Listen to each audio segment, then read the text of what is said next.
Praise God. Magandang umaga po. Good morning.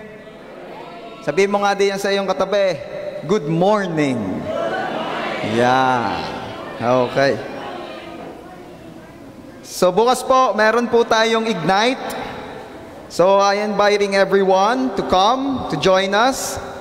Ang title po ng ating Ignite ay, ang basa po talaga dyan ay Revenue. Yan, Revenue. Yan po ay French word na ang ibig sabihin ay manumbalik. Ayan, Revenue. Kaya ini-invite ko po uli, once again, ang bawat isa, maging yung mga wala po rito ngayon and watching sa FB Live, you are invited at sama-sama po tayong manumbalik. Yung, sabi mo nga dyan sa katabi mo, kita-kits bukas sa Revenue. Ayan, okay. So ngayon po, biyaya po ng Diyos na tayo ay nakapagsama-sama rito sa church. Not everyone ay nabiyayaan ng availability, ng desire, at ng kakayanan, resources para maka-attend. Kaya ang bawat attend mo ay talagang blessing. Sabihin mo nga diya sa iyong katabi, blessing na naka-attend tayo. Ayan, yan ay biyaya lamang ng Diyos. Okay. Alam niyo po, anxiety is real. Ang anxiety po ay totoo. Hindi po ito kaartihan lang. Yung iba kasi sabi, anxiety, maarte ka lang. Hindi po. Anxiety is real. What is anxiety? Ito po ay yung sobrang takot sa bagay-bagay sa buhay. Ito po ay yung sobra. Baka kasi akalain mo na pag natakot ka sa ipis, may anxiety ka na agad. Hindi po. Ito po ay lampas sa usual na takot. And this is real. Ang dami pong nag-suffer, nag-i-struggle dahil sa anxiety. At ang dami pong mga worst cases na talagang nauuwi sa mga bagay na sabi nga ay nakakalungkot po na mangyari sa buhay ng isang tao.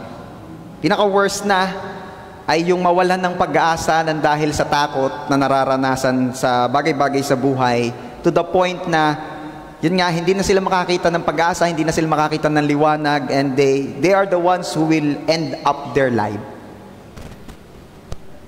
So anxiety is real at kailangan po itong i-deal. At wala pong pinipiling edad ang anxiety. Wala pong ibang makakaayos nito kundi ang Diyos at ang kapayapaang nanggagaling sa Kanya. Kaya ka natatakot kasi wala kang peace. Pero once you receive the peace that comes from the Lord, mapapayapa ka.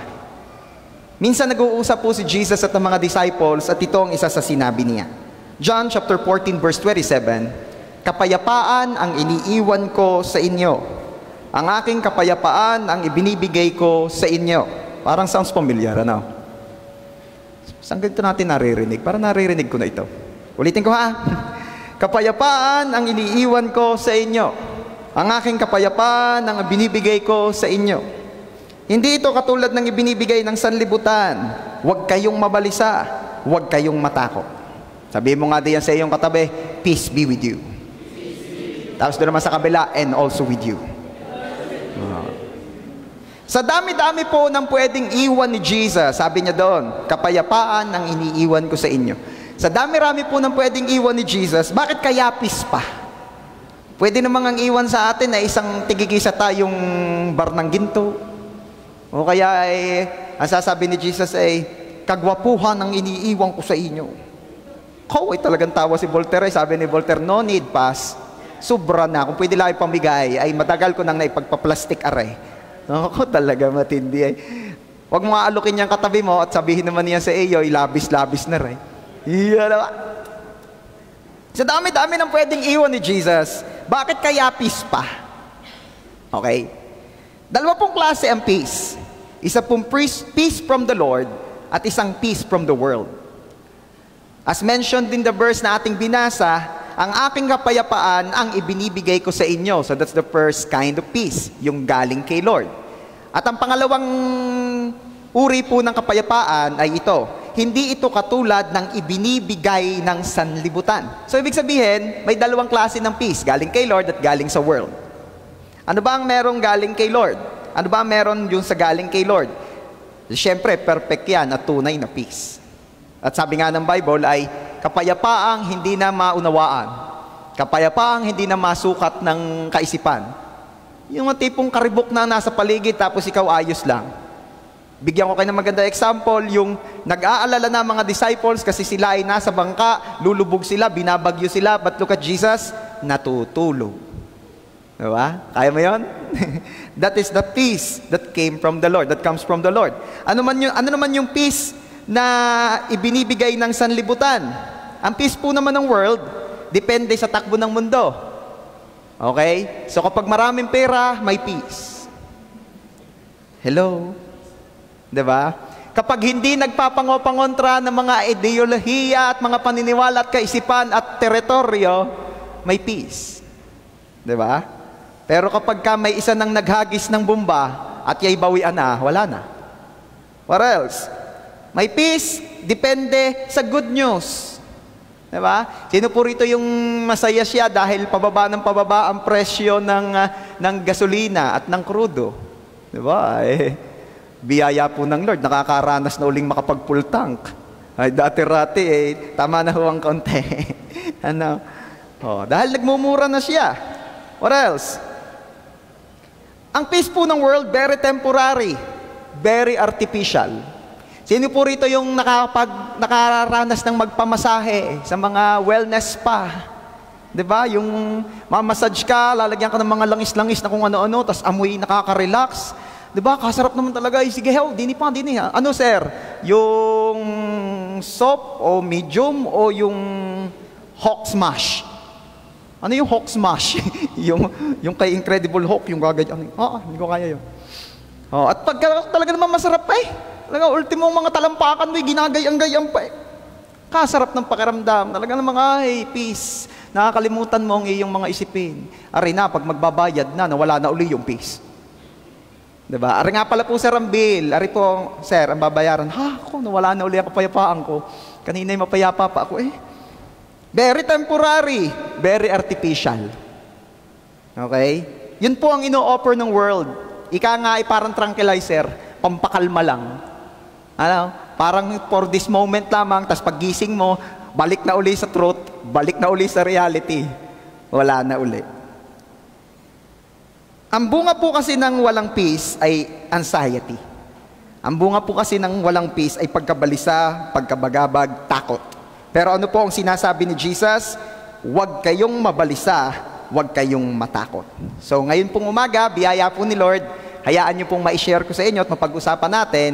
Ang title po nitong aking ituturo sa inyo ay Kapayapaang Galing sa Diyos. Let's pray. Father, maraming salamat po sa biyaya na makapag-Sunday service. Thank you, Lord. Dahil biyaya nyo lang po na kami maka-attend, mapag-usapan po namin ng iyong mga salita. Before anything else, we humble ourselves before you. Humihingi po kami ng tawad sa aming mga nagawang kasalanan. Forgive us, O God, and cleanse us with your blood. Thank you so much, Lord, for the grace of forgiveness. We receive it in Jesus' name. Thank you so much, Lord Jesus, kasi kayo po ang aming righteousness. This morning, Lord, we pray na ang patuloy niyo pong pagsama, pagtuturo, ang aming maranasan. Holy Spirit, we welcome you. You are our teacher, our mentor, our coach. Bless the lips of your servant as I preach your word. Pagpalain niyo rin po ang lahat ng makikinig. And we are declaring your complete victory alone, O Lord Jesus, and the defeat of the enemy in Jesus' name. Wala pong ibang mahayag, mataas, makilala at mapapurihan kundi ang tanging pangalan niyo lang po, Lord. Punuin niyo po ng kapayapaang nanggagaling sa inyo ang puso at isip ng bawat isa. Salamat po, Ama. This we pray in Jesus' name. Everybody say, Amen. The best pong palakpak para kay Jesus.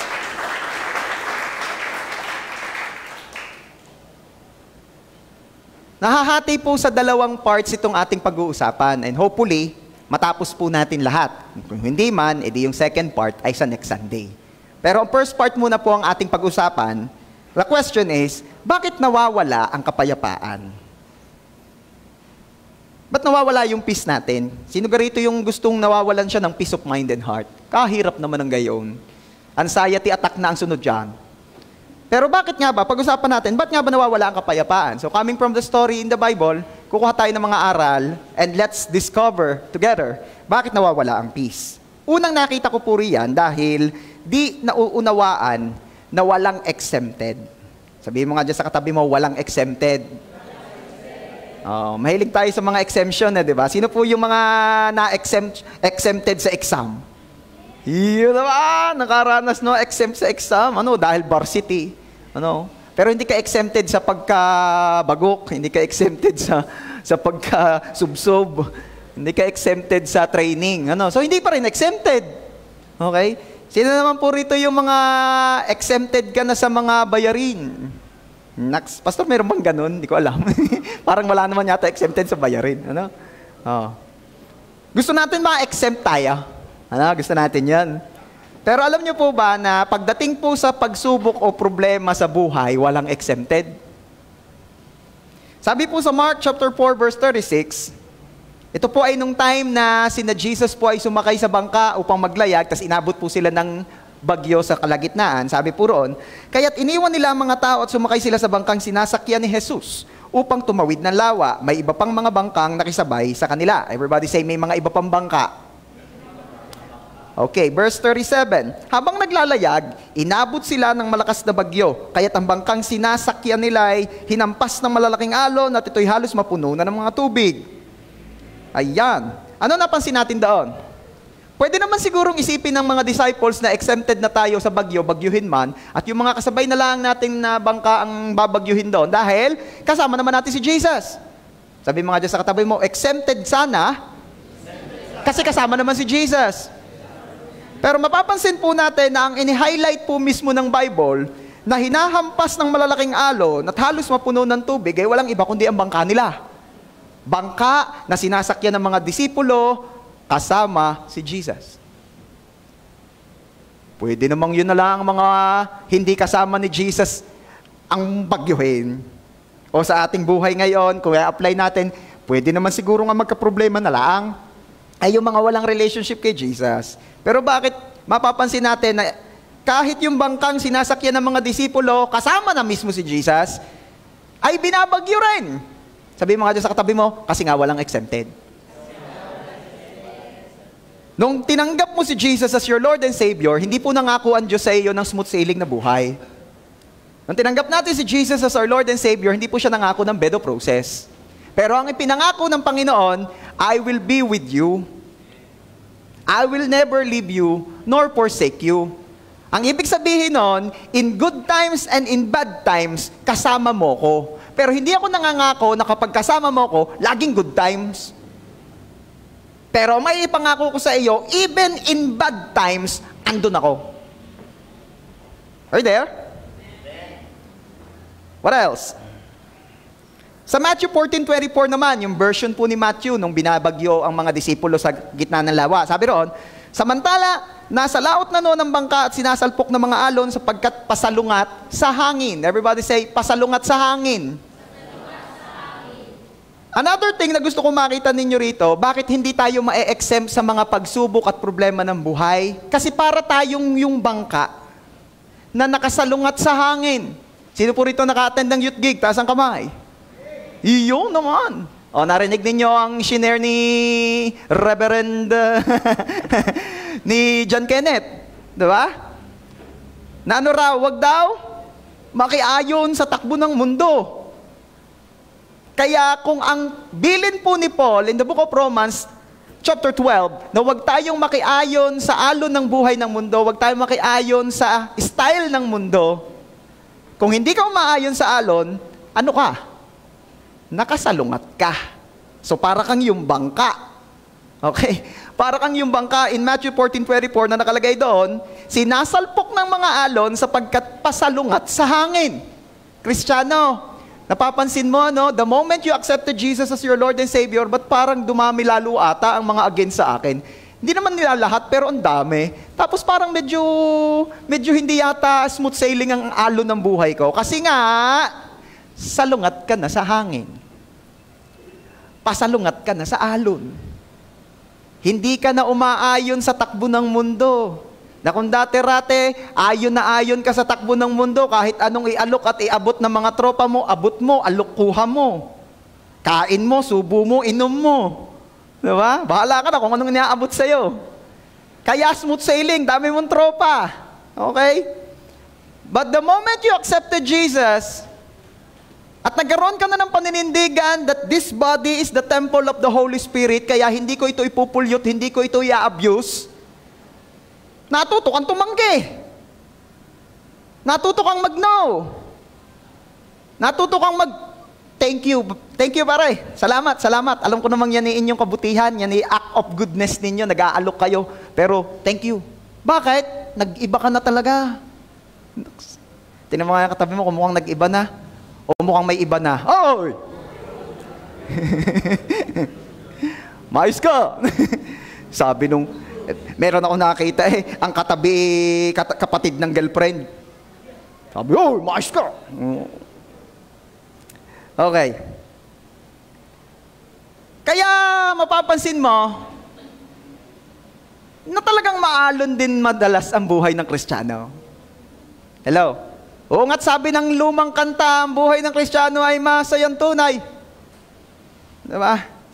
Pero minsan ay, baka madalas, maalon din. Bakit? Kasi salungat ka na sa hangin. Nakukuha niyo ako? Amen. Hindi ka masyadong matalinhaga? Ayos lang? Pastor, ako po ay nag-church pero wala pong kaalon-alon ang buhay ko.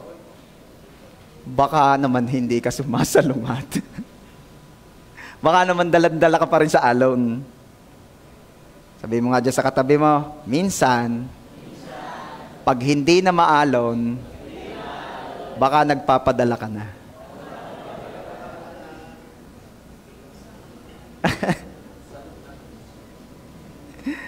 What else? Kailangan maunawaan natin na walang exempted sa pagsubok ng buhay kasi what gives you the right to be exempted when even Jesus was tempted?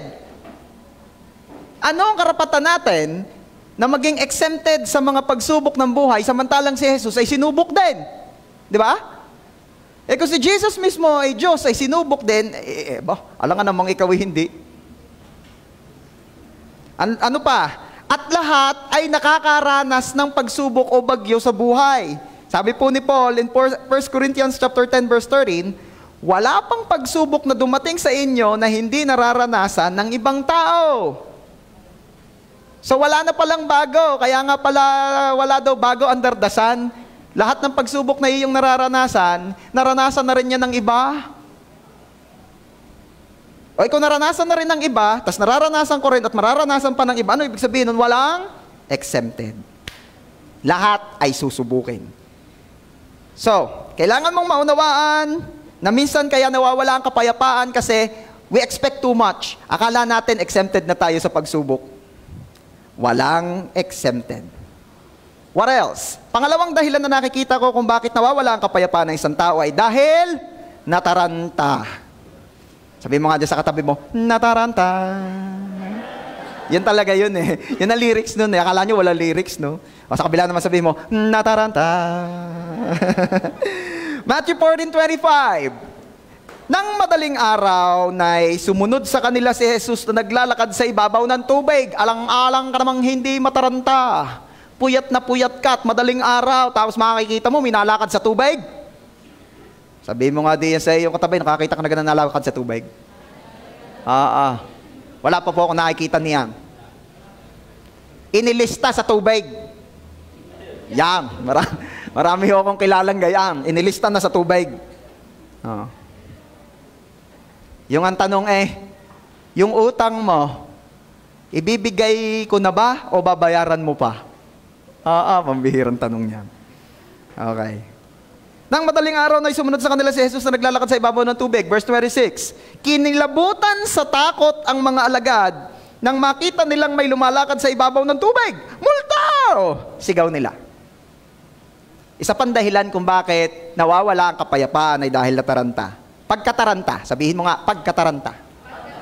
Ang pagkataranta po ay sintomas ng pagkawala ng kapayapaan. Kailangan mo itong gamutin agad bago pa tuluyang mawala ang peace mo. Kaya anong kailangan gawin? Try to calm down, relax, at alalahanin mo kung ano ang tayo mo sa paningin ng Ama. ikaw ay anak, ika'y pinatawad, ikaw ay tinanggap. Hindi ka naalipin, hindi ka basta nilikha, ang tingin sa iyo ng Diyos ay anak. Kaya pag malinaw sa iyo ito, nothing to fear. Pag malinaw sa atin ito, hindi ka laging magtatarantahin dahil alam mong God is in control.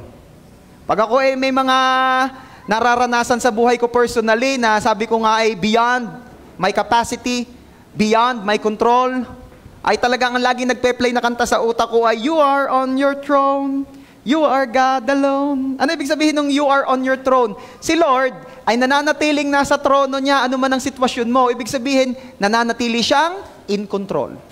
Nananatili siyang Almighty God. Ano man ang sitwasyon mo, God is in His throne. Kaya kontrolado niya yan at di kanya pababayaan. Amen? Ang mga may natututunan ay pumapalakpak ng the best kay Lord. Bakit mahirap? Bakit mahirap kapag taranta, nasisira ang diskarte? Pag taranta, sira ang diskarte. Pag walang peace, madaling magkamali yan. What else? Bakit nawawala ang kapayapaan ng mga tao? Di palubos na kilala ang Diyos. Yan ang isa sa major na dahilan kung bakit nawawalan ng peace ang mga tao pag di pa nila talaga lubos na kilala si Lord. In Matthew 14:27, ang sabi po roon, ngunit nagsalita agad si Jesus at sinabi sa kanila, huwag kayong matakot. Ako ito.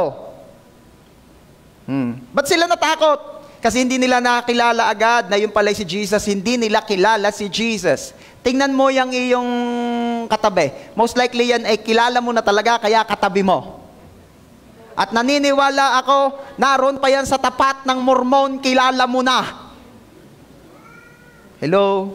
Tama ka? Kilala mo na, yung lakad pa lang, hindi mo na maiitanggi. Nako, kilala ko yung si Archie. Bakit mo na kilala agad, Pastor? May ka-holding hands eh. May ka-holding hands, Pastor? Oo. Ay, ano itsura ng holding hands? Mahaba ang buhok. Ay, pag umikli ang buhok, issue yan. Koy, nagpapalagitik na ng mga daliri yung mga kapatid. Siya ka. Sabi ni Archie, hindi ko malaman kung pabor talagang ni life group ko yung mga kapatid o hindi pabor. Pero hindi, pabor yan, pabor. Very good, very good. O, natutuwa, naririto uli ang mga brothers ni Jonah. Okay. Pag kilala mo, kita mo agad. Kilala mo agad. Kahit malayo yan, kahit pa yung nakatagilid, kahit pa yung nakatalikod, kahit pa alam mo agad kung sino yun. Pero bakit ang mga disipulo tagal-tagal nang kilala si Jesus, lumakad lang sa tubig, hindi na nila nakilala? Hello? Kaya nga kasi sila nawalan ng peace that time kasi di pa nila lubos na kilala si Jesus. Magkaka-peace ka kapag lubos mong kilala ang Diyos. Mark chapter 4, verse 41. Takot na takot sila at nag-usap-usap. Ito po ay nung pagkatapos na. Yung tumigil na ang bagyo, tapos si Jesus bumalik na sa bangka. Ito po yung sumunod na pangyayari. Sabi roon, takot na takot sila at nag-usap-usap. Sino nga kaya ang taong ito na kahit ang hangin at ang dagat ay sumusunod sa kanya? Imagine, natapos na yung miracle, napatigil na ni Lord yung bagyo, napatigil na ni Lord yung hangin, kumalma na ang dagat, okay na ang lahat, pero sila hanggang ngayon nagtataka pa rin, sino nga ba kaya ito? Hindi pa rin nila kilala si Lord. Ano ang punto? Pag di mo pa talaga kilala si Lord, ay talagang matatakot ka. Pag di mo pa talaga kilala si Lord, talagang issue sa iyo yung magka-peace. Hindi niyo po masisisi, Pastor, ang isang ina na nag-aalala sa kanyang mga anak. Normal yan. Lalo namang questionable pag yung inay walang pakialam. Pag yung ina hindi nag-aalala sa ina, pero yung sobra ng pag-aalala at sobra ng takot para sa future, para sa buhay ng mga anak, hindi na normal yan. Pero kung kilala mo si Lord, na kung lagi mong iisipin kung mahal ko ang aking mga anak, at ako'y isang magulang lamang na hindi perfect, how much more yung tatay sa langit ng mga anak ko, which is God, mas mahal niya ang mga anak ko. Kaya kung ganito katindi yung kagustuhan ko maiayos at maingatan ng mga anak ko, mas matindi si Lord. Question, nung yung mga anak natin maliliit pa, ikaw ka talaga hindi nakakatulog sa gabi sa madaling araw, hindi ka talaga nakakatulog? Talagang ikimulat na mulat? Talagang iyan ay buong 24 oras sa babantayan mo? Hindi naman Di ba? Sino po rito yung nakaranas sa paggising mo nasa ilalim na ng kama? Nasaan ang anak ko? Nasaan ang anak ko? Baka bumalik na sa sinapupunan mo. Hindi. Nasaan ang anak ko? Naku, naririnig na pala. Pero bakit hindi napahamak? Pero bakit hindi nasaktan? Pero okay, bakit okay pa rin kahit nakatulog ka na? Kasi nga, it's not us na talagang nagbabantay sa kanila, but it's the Lord. Salamat sa iyo, Lord, na kahit kami minsay patulog-tulog, binabantayan mong anak namin. Hello? Diba? What else? Isa pang dahilan kung bakit nawawala ang peace ay dahil lumalayo sa Diyos. Sabihin mo nga ulit sa katabi mo, nataranta. Baka yan na matandaan ninyo. Sa kabila naman, nataranta. Yung palang lyrics, no, kala nyo tugtog lang na gano'n, nataranta. Ayan. Kaya daw nawawala ang peace dahil lumalayo sa Diyos. Matthew chapter 14 verse 28, sinabi ni Pedro, Panginoon, kung talagang ikaw yan, ito yung time na naglalakad na si Jesus sa tubig ha. Kung talagang ikaw nga yan, papuntahin mo ako diyan sa kinaroroonan mo sa ibabaw ng tubig. And in verse 29, sumagot siya, halika. Mula sa bangka ay lumakad si Pedro sa ibabaw ng tubig papunta kay Jesus. So kapag nasa bagyo ka pala ng buhay, church, dapat the more kang lumapit kay Jesus. Huwag kang lumayo. Look at Peter. Nung binabagyo na sila, natatakot sila dahil di nila ma-distinguish kung talaga si Lord ba yun o baka multo. Sa atin dito sa bukir-bukir man lalabas. Di nila ma-identify kung si Jesus ngayon, natatakot sila. But look at Peter, sabi ni Peter, kung talagang ikaw yan, Lord, papuntahin mo ko riyan. Anong point ko? Binabagyo, pero ang desire ay hindi lumayo, pero lalong lumapit. Are you there? Pag nasa problema, wag lumayo sa Diyos. Lalo kang lumapit. Dahil hindi po solusyon ang paglayo sa Diyos. Akala nung iba, lalayo ako kay Lord ganyan. Hindi. Pag lumayo ka kay Lord, hindi yan solusyon. Konsumisyon. Kaya pag may problema, may pagsubok sa buhay, the more po tayong lalapit. What else? Kung lalayo ka, question, saan ka pupunta? Kung lalayo tayo kay Lord, saan tayo pupunta? May iba pa bang option? Wala namang iba eh. Ang dami ko pong narinig ng mga stories dito ng iba't ibang storya ng pagkakristyano, ng kanilang lakad sa relationship kay Lord. Ang dami, talagang on and off. Lapit, layo, hanggang na-realize na, naku, nakakapagod ng lumayo, lalapit na ako, itutodo ko na. Dahil wala naman akong ibang pupuntahan. Sabi nga nung isang lumang kanta, lahat na aking nasubukan. Pero wala rin. At sabi ni Haring Solomon, at the end of the day, nasubukan niya lahat ng kasarapan ng buhay at pwedeng i-offer ng mundo. Sinabi ni Haring Solomon nung kahuli-hulihan? Vanity. Vanity. Walang kabuluhan. Si Lord lang talaga makakasatisfy. So once again, let me ask you, kung lalayo ka kay Lord, lalo na pagdating ng bagyo ng buhay, saan ka pupunta? Kanino ka pupunta? Wala na may ibang choice eh. Pero ayaw din naman ni Lord na kaya ka lalapit sa Kanya kasi wala kang choice. Gustuhin mo siya. And those who diligently will seek God will find Him. If they will seek me with all their heart, sabi ni Lord. Okay.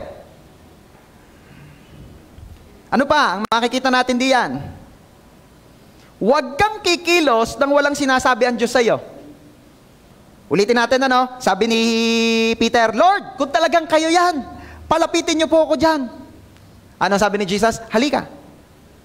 Kaya anong sumunod na nangyari? Nakalakad si Peter sa tubig. Diba?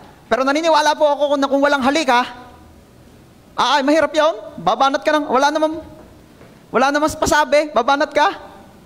Yung mga tipong narinig mo lang may birthday yan, pumunta ka roon, tapos sasabihin sa iyo, ba't ka narito? May birthday. Bakit invited ka ga?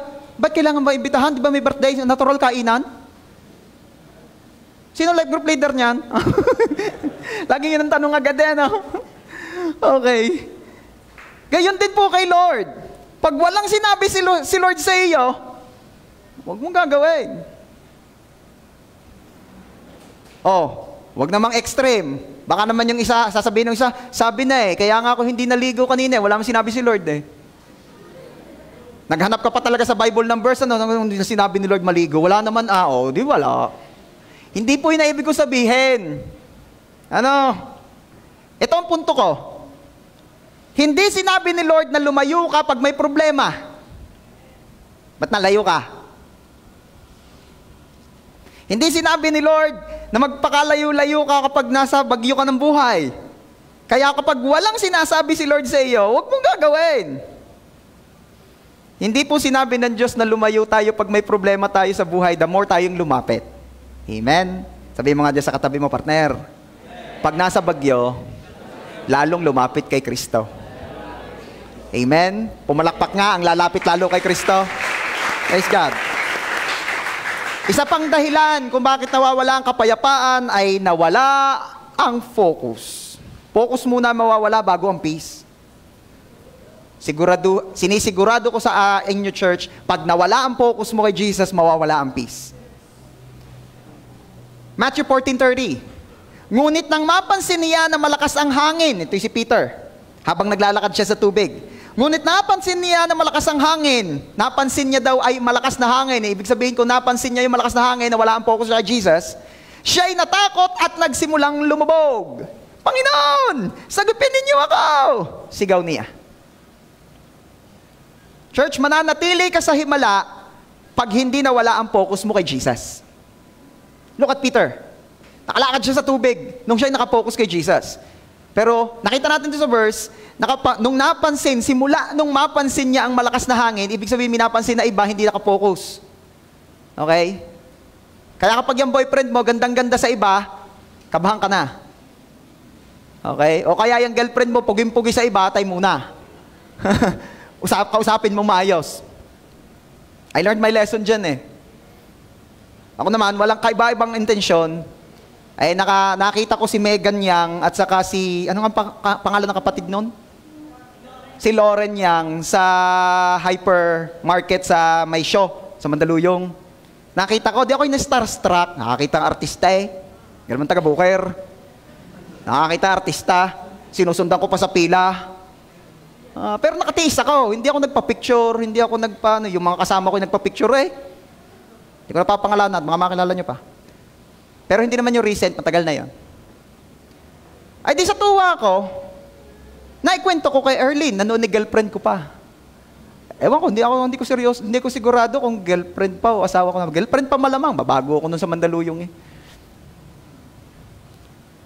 Aba, naikwento ko, sabi ko, ang tanong sa akin, anong tsura maganda ka? Sabi ko, kaganda naman kapatid, kaganda. Sabi sa akin, gandang-ganda ka naman. Nakaw, ekes pala yun. Pag gayon pala yung ekes, makinig. Mentoring ito, Mentoring 101, mga life group ko. Kenneth, ekes pala yun? Naku ilang linggo rin, hindi ko makausap. At tuwing kakausapin ko, yung sasabihin sa akin, gandang-ganda ka naman, kay na Lauren at saka may ganyan. Ay di lumipas na. I learned my lesson, ako'y nakahingi na ng sorry, wala man akong intention hindi ko naman alam. At least natuto ako. Ay digay kong nabalitaan nyo ay naging Miss World. Si Megan Yang, naging Miss World. Tama ga, Miss World nga ga? Yun nga. Ako'y sinusubok ng aking asawa. Sabi ng aking asawa, nabalitaan mo, yung crush na crush mo dati. Aywan ko bakit minsan gayon, nagbabago ang kwento. Nakita ko lang naman, crush agad. Diba? Minsan nga yung mga babae, hindi ko nilalahat, pero minsan, ang babae ay hysterical at historical. Okay, hindi lahat hindi ko nilalahat. Sabi sa akin, nabalitaan mo, naging Miss World yung crush na crush dati. Sabi ko, alin ka naman? Natuto na Yan, si Megan yan, kaganda-ganda. Maganda rin yan. Maganda. Yan ganda, sabi sa akin, yung ganda may mananalong Miss World kung yan hindi maganda. Di kaysa dyan mo maganda yan, mahal. Kung ikaw ay sumalay, talo mo yan.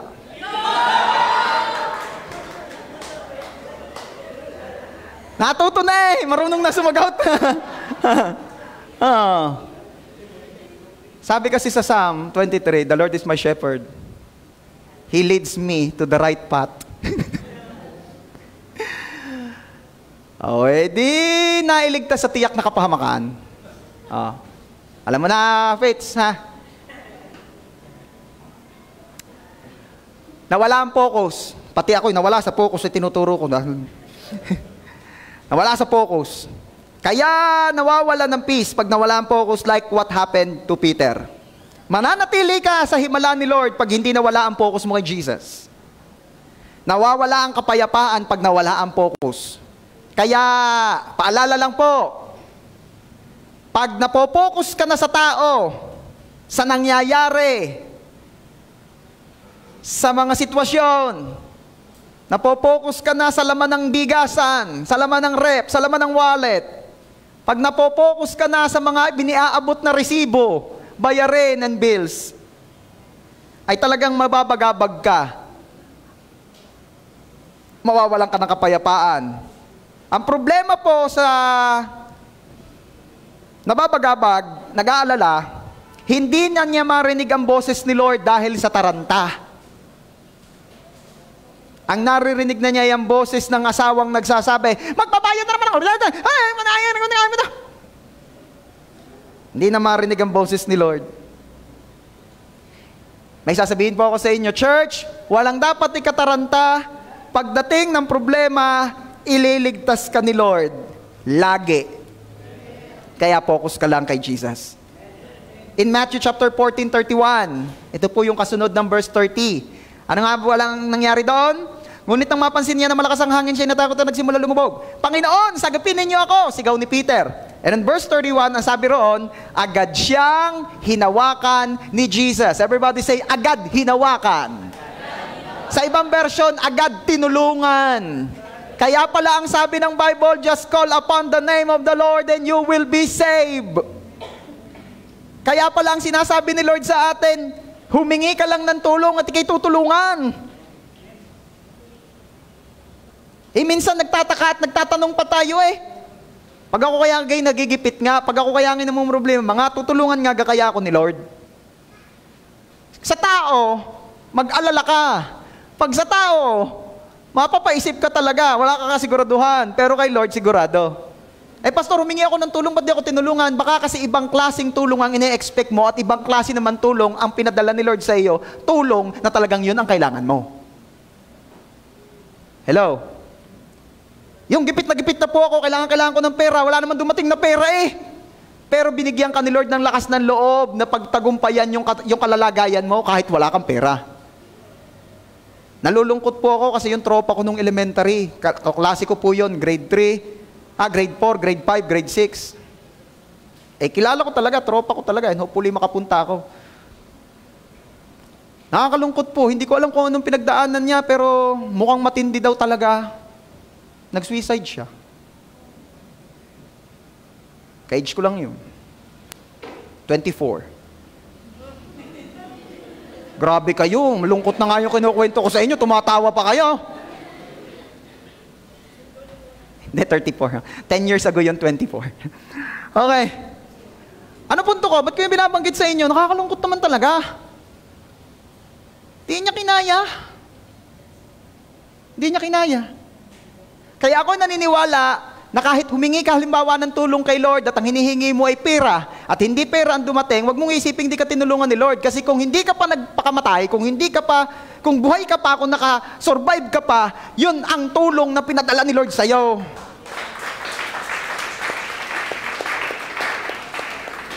Humihingi ka ng pera, ang dumating sa iyo, kapitbahay.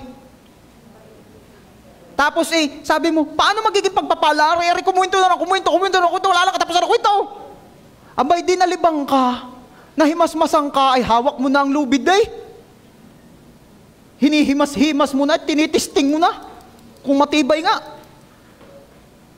At dumating ang kapitbahay na sagap lahat ng balita sa buong barangay. Ikinuwento sa iyo mula yung balita sa kanto hanggang sa dead end ng barangay. O di kayo nalibang, narinig mo pa yung, hoy, alam mo, yung isa doon kakahangga natin, Ay, oo, yung anak ni Kamaring na pamangkin ni Kagarne. Ay, yun yung napakalaki pala ng problema sa pera. Sa isip naman mo, pinaparinggan ata ko na rin. Pero hindi man na alam ang sitwasyon ko. Ay, teka muna, aanin mo ganyan lubid na yan. Tinitesting ko. Bakit? May alaga akong kambing. Tuloy ang kwento. Ay, iyon na nga, nabanggit ko na sa iyo. Ay, may malaking problema sa pera. Alam mo ga, ay naka-attend daw doon sa yung praise the Lord, hallelujah. Naka-attend daw doon. Abay, nagkaroon ng pag-asa. Ay, tinutulungan ngayon ng mga kamag-anak at ng mga kasamahan sa simbahang iyon. Ako'y pupunta rin doon. Ako'y marami rin problema. Baka ako'y matutulungan. Ikaw naman naisip mo, ako nga nag-invite doon. Bigla mo naisip, ako nga nag-invite doon. Ay bakit gayon ay nagkaroon ng pag-asa tas ako'y nagtitesting na ng lubid. Oh. Hindi pera ang dumating, parang hindi rin blessing yung dumating, blessing in disguise. Pero nalibang ka, it gives you hope. Nagkaroon ka ulit ng pag-asa sa buhay para magpatuloy. Hello? Lagi at laging may tulong ang Diyos na ipinadadala. No wonder, kahit para kang si Peter, isang tawag mo lang, Panginoon, sagipin ninyo ako, verse 31 agad siyang hinawakan ni Jesus, agad kang hahawakan ni Jesus, agad kang tutulungan ni Jesus. Amen. What else? Alam nyo, isa pang dahilan kung bakit nawawala ang kapayapaan ng tao, ay dahil akala ang problema ay hindi tumitigil. Sino ho rito nakaranas ng mga nakaraang araw na naulan? Ulang-ulan ho sa amin, sa inyo kayo hindi. Sino po rito yung inulan din sa kanila? Hindi nga, baka ako magpe-pray na ako, baka meron may nangyayari ng hindi ka po maipaliwanag sa amin. Ako tatakay sa inyo. Ulang-ulan na yan Next question, tumigil ka? Tumigil! Una, titigil talaga yan. Saan ka naman nakakita ng ulang tinatigil? Pero alam niyo po, tuwin ang naulan at parang hindi titigil, gusto kong ipaalala sa inyo na ang Diyos ay nangako. Ang Diyos ay nangako na hindi niya lilipulin ng tao sa pamamagitan ng ulan. At nagbigay siya ng sign ng covenant niyang iyon. At ano yun? Rainbow. Kaya ang ibig sabihin po talaga ng rainbow ay promise ni Lord. Na ang ibig sabihin ng rainbow, promise ni Lord, hindi na niya muling gugunawin ang mundo sa pamamagitan ng tubig. Kaya kahit bagyong-bagyo, makakaasa ka, hindi pa end of the world. Diba? Sabi mo nga dyan sa katabi mo, nangako si Lord, hindi gugunawin ng mundo sa pamamagitan ng tubig. Sa apoy. Para mas nakakatakot ata yun. Sa apoy pala. Hayaan mo na, wag mo nang isipin yun, hindi mo na mararanasan yun, kasama ka na ni Lord sa rapture. Sino dito ang gusto sumama kay Lord? Wag lang muna ngayon. Wag na muna agad. Okay, tuloy natin. Akala kasi ng iba, ang problema ay di tumitigil, kaya nawawala ng kapayapaan. Tuloy natin yung story, Matthew 14:32. Pagsakay nila sa bangka, tumigil ang hangin. Natigil naman pala Natatapos din naman pala Naalala ko na ako estudyante, parang wala nang katapusan. Sa dami ng ginagawa, sa daming pinag-aaralan, para wala nang katapusan. Sino yung mga estudyante ritong akala mo'y gayon na, yun na nasa isip mo? Wala nang katapusan. Pumroject na lang ng pumroject. Hindi pa naiabot kay teacher. Sabi ng teacher, may project ulit tayo, ha? Pumroject na ng pumroject. Sino rito yung dahil sa dami ng project mo, napapagkamalang ka ng scammer ng magulang mo? Sabi ng mga magulang mo, hoy, ano kayang project yan? Humingi ka na lang, humingi. Mama, tunay naman Ora, number ng teacher ko, kayo na mag-usap. Kayo na rin gumawa ng project. Di ba? Napapagkamalang ka ng scammer. Kasi hingi ka ng hingi. Ano bang gagawin? Pinakausap pa nga ako isang estudyante, sabi raw sa kanya sa bahay, sobra ka na. Humingi ka na ng humingi, sobra ka na. Nasaan kayo? Kaya hindi ko na titingnan, baka makilala niyo. Hindi na maniwala. Hindi na paniwalaan. Natatapos din yan. Makakagraduate ka rin. At ang mga magulang mo makakagraduate din sa iyo. Sa pagpapaaral sa iyo. Di ba? Bakit? Kasi ang problema ay natigil. Pag sa kanila sa bangka, tumigil ang hangin. Natigil yan. May ending yan. Matatapos din yan. Ang kagandahan, pagkakatapos ng ulan, laging may rainbow. Laging may rainbow. Laging merong simbolo ng hope, simbolo ng pag-asa, simbolo ng pangako ng Diyos na nagsasabing, hindi kita pababayaan. Amen. Palakpakan natin si Lord. Second part na tayo. Kaya pa, mabilis lang to. Kung napag-usapan natin ngayon, bakit nawawala ang kapayapaan? Pag-usapan naman natin ngayon, paano ibalik ang kapayapaan? Nawala di kailangan ibalik. Paano ibalik ang kapayapaan? Basahin muna natin yung background story dito. Mark chapter 6 verse 31. Kinuha ni Jesus ang 5 tinapay at 2 isda. Alam niyo na. Alam niyo na. Ito po ang version ni Mark nung kwento ng nagparami ng tinapay at isda. Usually sa Matthew natin binabasa Pero ngayon basahin natin yung version ni Mark. Kinuha ni Jesus ang 5 tinapay at 2 isda. Tumingala siya sa langit at nagpasalamat sa Diyos. Hinati-hati niya mga tinapay at ibinigay sa kanyang mga alagad upang ipamahagi sa mga tao. Hinati-hati rin niya ang 2 isda at ipinamahagi rin nila sa kanila. And in verse 42, ang sabi po roon, ang lahat ay nakakain at nabusog. Tapos, sa verse 43, ang sabi po roon, at nang tipunin ng mga alagad na lumabis na tinapay at isda, nakapuno pa sila ng 12 kaing. Verse 44, may 5,000 lalaki ang kumain ng tinapay at isda. So nakita natin, napakaraming kumain ng time na yon. Lalaki lamang ho yung 5,000 lalaki lang yon. Lalaki pa lang yon. Hindi pa nabilang ang babae, hindi pa nabilang ang mga bata. So napakarami po noon. Okay.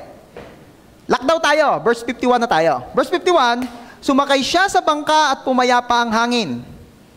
Sila ay lubhang na mangha sapagkat hindi pa nila naunawaan ang tungkol sa pagpapakain ng tinapay, hindi pa ito abot ng kanilang isip. Ano yon? May nilakdawan tayo Pagkatapos pong paramihin ng tinapay at isda, which is a miracle from the Lord, ang sumunod pong pangyayari ay, yung sila po ay pumunta na sa laot at inabot na sila ng bagyo doon. At di alam naman natin ang story na yung ating hinihimay na kanina pa na sila ay natakot, sila ay nag-alala. Tapos yung dulo ay ito, verse 51. Sumakay si Jesus sa bangka at pumayapa ang hangin, tumigil ang hangin. Sila ay lubhang na mangha sapagkat hindi pa nila nauunawaan ang tungkol sa pagpapakain ng tinapay.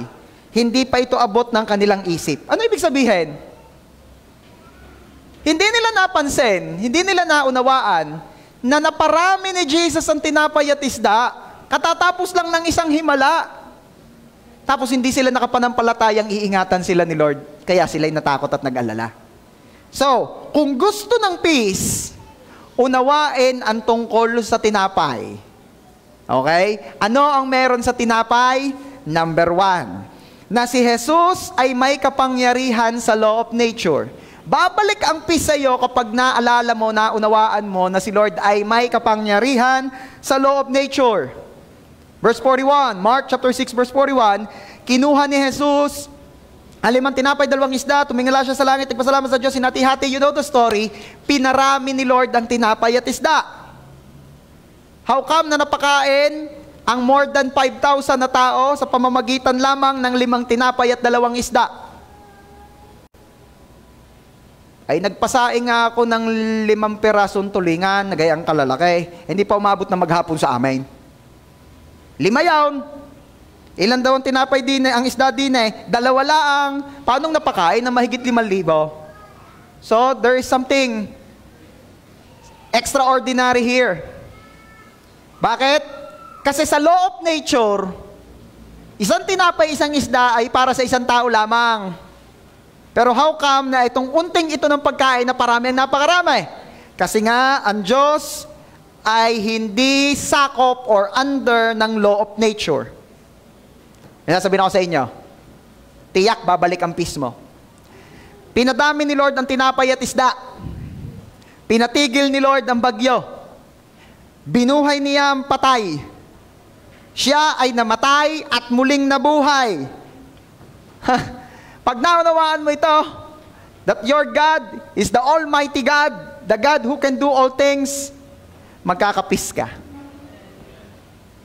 Kaya kapag sasabihin mo, beyond my control, ang nangyayari sa aking buhay, doon babalik ang peace mo at sasabihin mo, ang Diyos ko ay hindi under ng law of nature. Kaya niyang isurpass ang law of nature. Kaya niyang lampasan, higitan ang naiset na ng mundo at hindi kayang gawin ng tao. Amen? What else? Kung gusto ng peace, kailangan maunawaan mo na si Jesus ay concerned sa kapakanan ng lahat ng tao. Sabihin mo nga dyan sa katabi mo, Jesus cares. Sa kabila naman, sabihin mo, may pakialam si Jesus sa'yo. Okay? Concerned si Lord sa'yo. Kaya kapag naunawaan mo ito, babalik at babalik ang peace mo kahit ilang beses pang mawala yan. O I pray na wag mawala. Mark chapter 6 verse 35, nang dapit hapon na, lumapit sa kanya ang mga alagad at sinabi, liblib ang puok na ito at malapit na lumubog ang araw. Paalisin na po ninyo ang mga tao upang makapunta sila sa mga karatignayon at bayan upang makabili ng pagkain. Sabi ng mga disciple, Lord, ay nadilim na po. Pauwiin na po natin ang mga tao at napakarami po niyan, wala po tayo papakain sa mga yan. Ano ang sinagot ni Jesus? Ngunit sinabi sa kanila ni Jesus, bigyan ninyo sila ng makakain. Kung ikaw kaya yung isa sa mga disciple that time na yun, magpapakain ng mahigit 5,000 at wala namang pagkukuhanan, ay di kamot ang ulo mo. Kaya lang, sabi ni Jesus, pakainin daw eh. Pero ito ang punto ko. Ayaw ni Jesus nang basta pauuwiin yung mga tao. Gusto niya mapakain. Pinakain niya lahat ang mga taong yon. Bakit?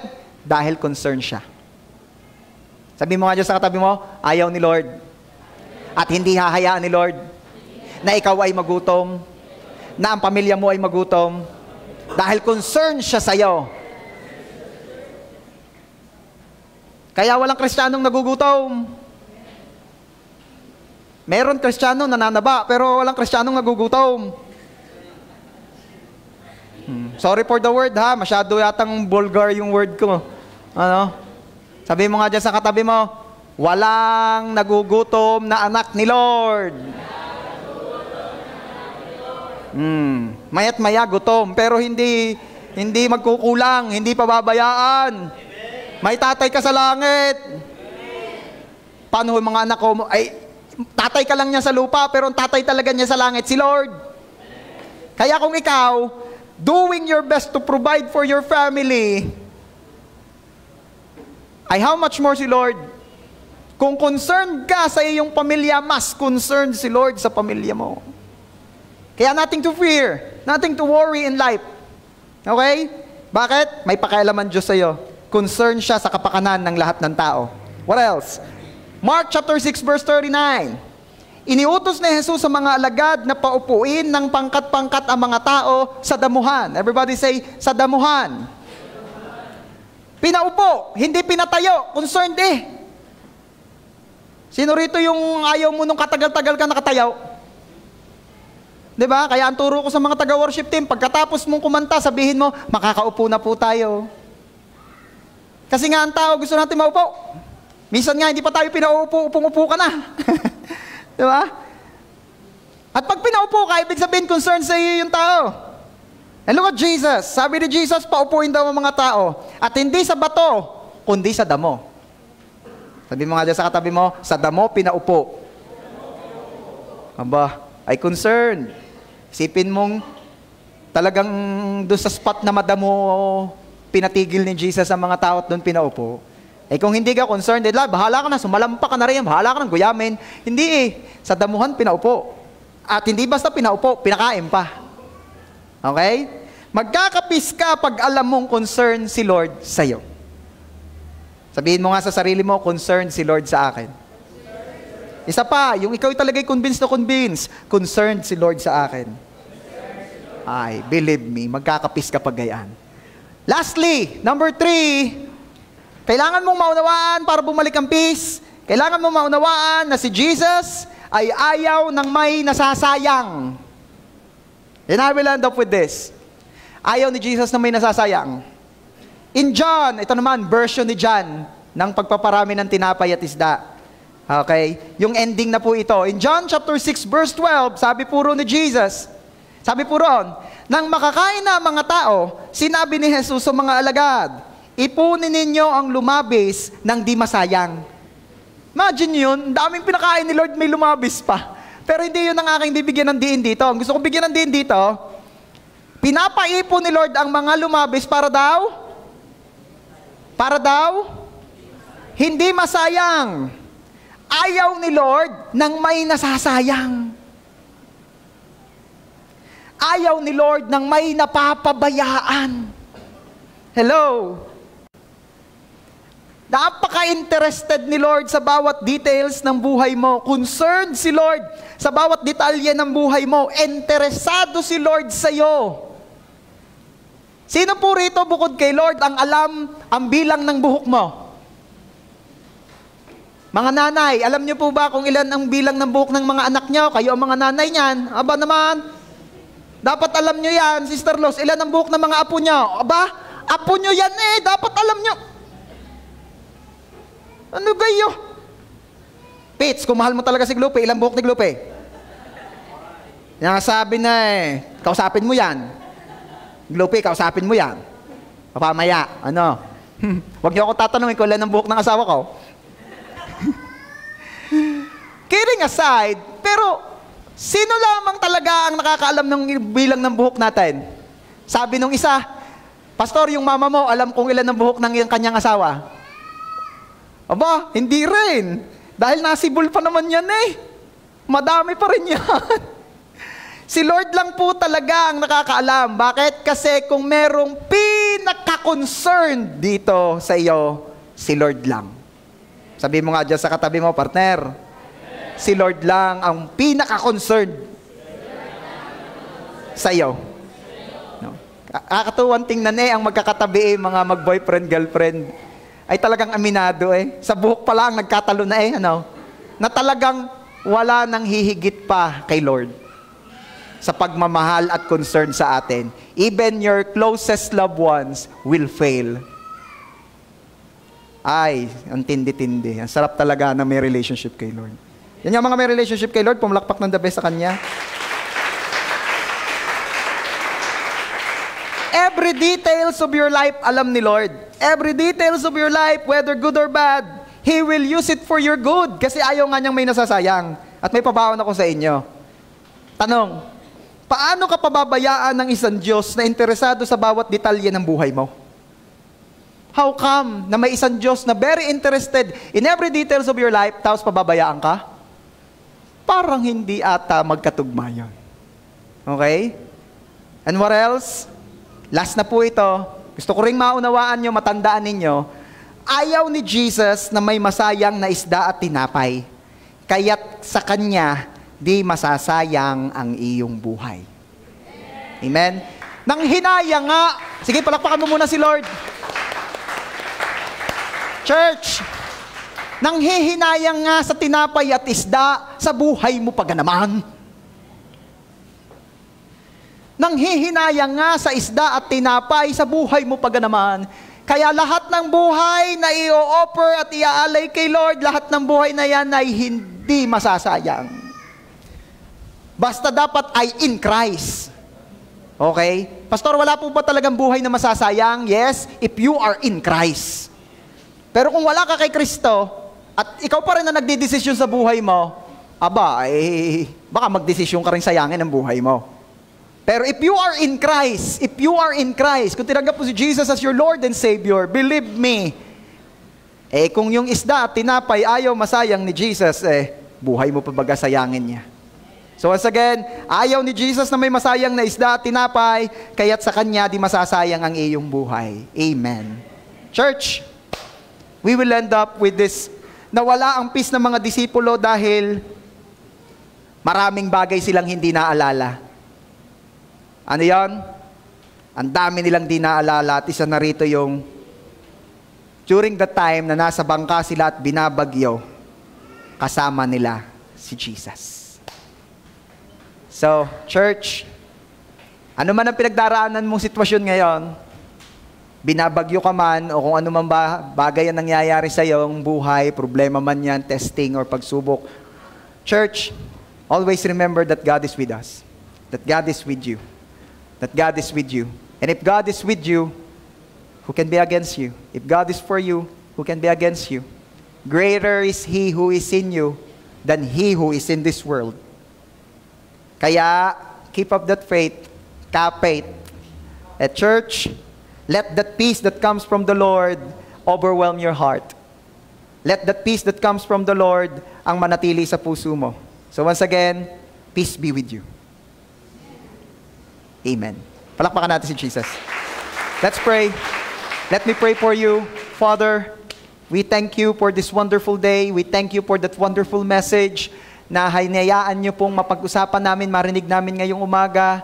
Lord, I pray na lahat po ng nakakaranas ng kabagabagan, lahat ng nakakaranas ng anxiety, lahat ng nakakaranas ng mga hindi na normal na takot, pangamba sa buhay, I pray, Lord, punuin niyo po ang bawat isa ng kapayapaang nanggagaling sa iyo. As you said in your word, na kapayapaan ang iniiwan ko sa inyo, kapayapaan ang pinagkakaloob ko sa inyo, hindi ito katulad ng kapayapaang ibinibigay ng mundo.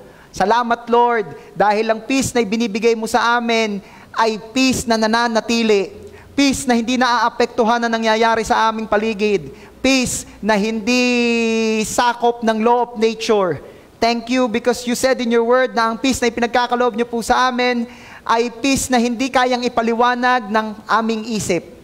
Salamat, Lord, dahil ito po ang hahayaan yung mag-overwhelm sa amin. I pray na ang bawat isang na-overwhelm ng fear, na-overwhelm ng worries, ay palayain niyo po, Lord, at hayaan yung sa peace na nanggagaling sa inyo ma-overwhelm in Jesus' name. Thank you so much, Lord, also for reminding us na kung nanghinayang ka, ayaw mong masayang yung natirang tinapay at isda. Salamat, Lord, kasi nagkaroon po kami ngayon ng kaliwanagan na buhay pa naman namin ang masayang sa inyo. Nanghinayang ka nga sa isda, tinapay, buhay pa naman ang hindi ka manghinayang. Salamat, Lord, kasi ikaw ay Diyos na mataas, Diyos na makapangyarihan, Diyos na maluwalhati, pero concerned sa amin. Salamat, Lord. Salamat, Lord. Who am I that you are mindful of us? Sino nga ba kami na gayong ka na lamang ka-concern sa amin? But thank you so much, Father, kasi hindi niyo po kami tinitingnan na nilikha lamang, hindi niyo po kami tinitingnan na mga alipin, tinitingnan niyo po kaming anak, at ikaw ay aming ama at amang concerned sa amin. Once again, I declare, I pray, overwhelm your church with the peace that comes from you. Thank you so much, Father. To you alone, all the glory and honor. Ito po ang aming prayer in Jesus' name. Amen. God bless you.